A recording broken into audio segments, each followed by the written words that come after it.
Bonjour et merci d'écouter ce nouveau podcast qui sera probablement l'un des plus courts de toute la chaîne, mais qui me tient à cœur. Aujourd'hui, j'ai très envie de répondre à une question que je vois souvent passer sur les réseaux sociaux. À quel âge est-ce normal de commencer à parler ? En principe d'ailleurs, sur les réseaux, la question n'est jamais formulée exactement de cette façon. Elle n'est jamais neutre. Elle est toujours orientée. On va plutôt lire des tournures du genre je sais qu'il ne faut pas comparer les enfants entre eux, mais... C'est con, hein, ça commence bien.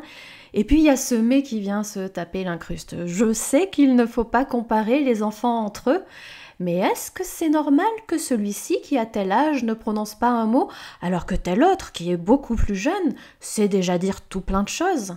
Mais meuf, si tu sais qu'il ne faut pas comparer les enfants entre eux, juste, je sais pas, ne le fais pas ?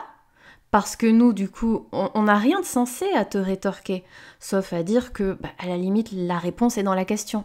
Il ne faut pas comparer les enfants. Fin de discussion. Ouais, non, pas fin de discussion, parce que si on s'en tenait à ça, il y aurait toujours un Pékin justement pour nous recoller un mais par là derrière et le faire quand même, comparer. Mais l'enfant de telle influenceuse, il sait faire tel truc à tel âge, alors que tel autre, lui, il sait pas. Mais la fille de la voisine, elle sait faire ça, alors que la fille de telle nana sur YouTube, elle sait pas. Ok ? Et quoi ? Quel est le but de ce genre de phrase ? Qu'est-ce qu'il vient après ? Prenez une classe de lycéens de terminale, a priori, ils savent tous marcher, ils savent tous parler, ils savent tous... faire leurs besoins sans couche, ils savent tous dormir sans leurs parents, et il n'y a strictement aucune situation concrète du quotidien où ça aura alors une importance que Prune ait marché à 11 mois et Tanguy à 19. Il n'y a strictement aucune situation concrète du quotidien où ça aura une importance de savoir si Blaise a été propre à 2 ans ou 2 ans et demi. Blaise, il mesure 1m80, il est demi-mêlé et il passe son permis la semaine prochaine. Ça va pas le rendre plus ou moins heureux de savoir à quel âge il a fait pipi tout seul ou à quel âge il a prononcé son premier mot. Alors oui, une fois sur 10 000 ou moins, j'en sais rien, un décalage par rapport à une moyenne des autres enfants sera le signal d'alarme d'un début de pathologie, oui, mais ça, c'est clairement pas à nous, sauf à être pédiatre, urologue ou neurologue, d'émettre un jugement sur la question. Et puis bien entendu, et je me dois de le caser dans ce podcast, c'est sûr que si les parents n'exposaient pas leurs enfants sur les réseaux et s'ils ne donnaient pas de cette façon à leur communauté l'illusion pernicieuse de posséder une sorte de droit occulte sur ces enfants, l'ensemble des Hippocrates refoulés du web n'aurait de toute façon pas de sujet d'analyse et ne pourrait simplement formuler aucun diagnostic. Mais c'est pas le cas. Ces jugements hâtifs existent, et pas uniquement envers les enfants exposés sur les réseaux d'ailleurs. T'as vu le fils de Mélanie, il a 2 ans et il dort toujours avec ses parents, alors que moi, mon fils, dès le début, il a très bien dormi tout seul. Et la fille de Paolo, elle marche toujours pas, la fille de Paolo, elle a 18 mois quand même, hein. Moi, ma fille, à 18 mois, elle courait le 100 mètres. Et puis le fils de Monique et la fille de Sacha, alors que moi, mon fils, moi, ma fille, moi, je connais quelqu'un qui... Oui, voilà. Quand on formule ce genre de remarques, on s'en fout totalement, au fond, du bon développement de l'enfant dont on interroge les capacités. Moi, on veut parler de soi. Pour dire qu'on fait mieux. Et c'est très paradoxal en fait, hein, parce que non, en fait, nous, on ne fait rien. À part causer, on ne fait rien. Rien de mieux. À compter que ce soit vraiment mieux en plus. Et ça ne l'est pas, on va voir ça après.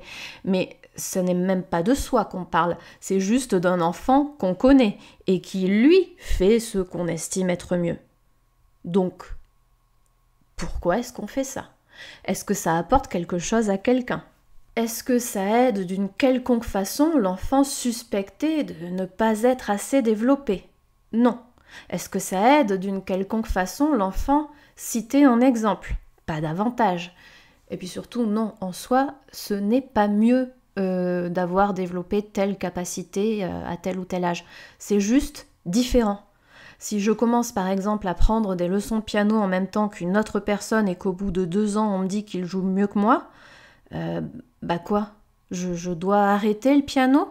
Je dois conclure que je suis mauvaise et que ma vie est foutue ? Ou que mon prof est mauvais peut-être ? Ou juste je dois continuer à faire mes gammes en me félicitant des progrès déjà accomplis et en prenant du plaisir à progresser encore à mon rythme. Alors peut-être qu'à la fin, je jouerai pas du Chopin, c'est sûr, mais si je peux claquer un petit Cabrel tranquille, ce sera déjà chouette quand même. Quand un individu apprend à développer une nouvelle capacité, il n'y a pas de normalité. Alors non, ce n'est pas normal qu'un enfant de tel âge ne soit pas capable de faire ça ou ça.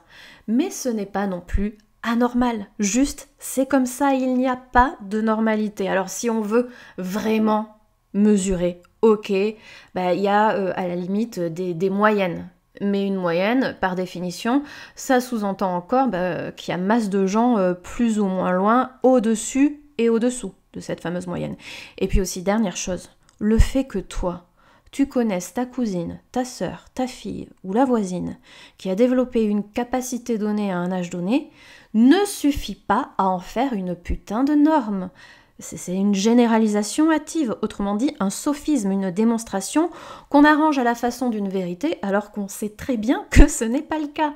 T'as croisé 2 exemples dans ta vie qui sont différents de celui à qui tu voudrais faire passer ton fameux test de normalité, c'est un peu maigre tout de même pour poser dessus des conclusions définitives, non ? Donc, une fois pour toutes, ça n'est ni normal ni anormal que tel ou tel enfant sache ou ne sache pas encore faire telle ou telle chose à un âge donné. Juste, c'est comme ça. On ne vient pas te demander si c'est normal ou pas que tu ne saches pas faire des nœuds avec des queues de cerise à 35 ans. Alors arrête de te demander si les capacités des enfants des autres sont normales. Il n'y a pas de concours. La seule chose qui change concrètement, et on met un peu le doigt dessus quand un enfant parvient très tôt à développer une capacité donnée, c'est la satisfaction personnelle que le parent ou le proche en retire et qui, même si elle ne sert à rien, on le sait, est très humaine, ne nous le cachons pas. Ceci étant dit, une fois qu'on a bien ça en tête, on n'a plus qu'à se dire « Et si on fichait la paix aux marmots ? Leave the kids alone !» Merci d'avoir écouté ce petit podcast, pensez à vous abonner et activer la cloche et à liker la vidéo. On se retrouve bientôt pour plein de nouveaux contenus et en attendant, soyez sages.